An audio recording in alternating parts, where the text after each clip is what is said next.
Septimus Heap, Book 3, Physik. Prologue, The Portrait in the Attic. Silas Heap and Gringe, the North Gate gatekeeper, are in a dark and dusty corner of the palace attic. In front of them is a small door to a sealed room, which Silas Heap, ordinary wizard, is about to unseal. "You see, Gringe," he says, "it's the perfect place. My counters will never be able to escape from there. I can just seal them in." Gringe is not so sure. Even he knows that sealed rooms and attics are best left alone. "I don't like it, Silas," he says. "It feels peculiar. Anyway, just because you've been lucky enough to find a new colony under the floorboards up here doesn't mean they'll stay here." "They jolly well will stay if they're sealed in, Gringe," says Silas, clutching his box of precious new-found counters, which he has just caught. "You're just being funny because you won't be able to entice this bunch away." "I did not entice the last bunch either, Silas Heap. They came of their own accord. Weren't nothing I could do about it." Silas ignores Gringe. He is trying to remember how to do an unseal spell. Gringe taps his foot impatiently. "Hurry up, Silas. I got a gate to get back to. Lucy is most odd at the moment, and I don't want to leave her there for too long." Silas Heap closes his eyes so that he can think better. Under his breath, so that Gringe cannot quite hear what he is saying, Silas chants the lock incantation backward 3 times, finishing it off with the unseal. He opens his eyes. Nothing has happened. "I'm going," Gringe tells him. "Can't hang around all spare day. Some of us have got work to do." Suddenly, with a loud bang, the door to the sealed room slams open. Silas is triumphant. "See, I do know what I'm doing. I am a wizard, Gringe." "Oof! What was that?"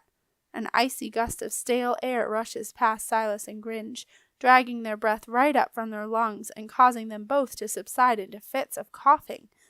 "That was cold," Gringe shivers, with goosebumps running up and down his arms.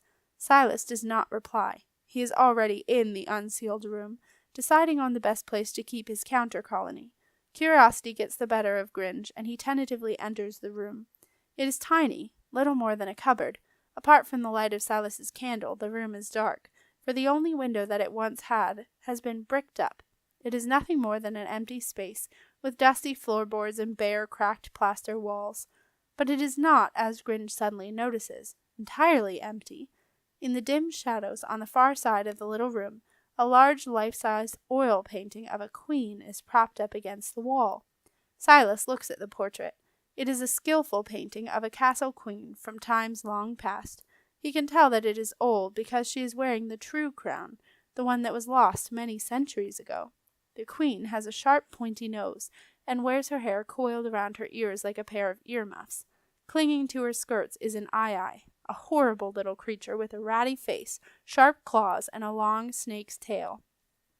Its round red eyes stare out at Silas as though it would like to bite him with its one long needle-sharp tooth. The queen, too, looks out from the painting, but she wears a lofty, disapproving expression. Her head is held high, supported by a starched ruff under her chin, and her piercing eyes are reflected in the light of Silas's candle and seem to follow them everywhere. Gringe shivers. "I wouldn't like to meet her out on me own on a dark night," he says. Silas thinks that Gringe is right. He wouldn't like to meet her on a dark night either, and neither would his precious counters. "She'll have to go," says Silas. "I'm not having her upsetting my counter colony before they've even gotten started." But what Silas does not know is that she has already gone. As soon as he unsealed the room, the ghosts of Queen Etheldreda and her creature stepped out of the portrait, opened the door, and, pointy noses in the air, walked and scuttled out, right past Silas and Gringe. The queen and her eye paid them no attention, for they had more important things to do, and at long last they were freed to do them.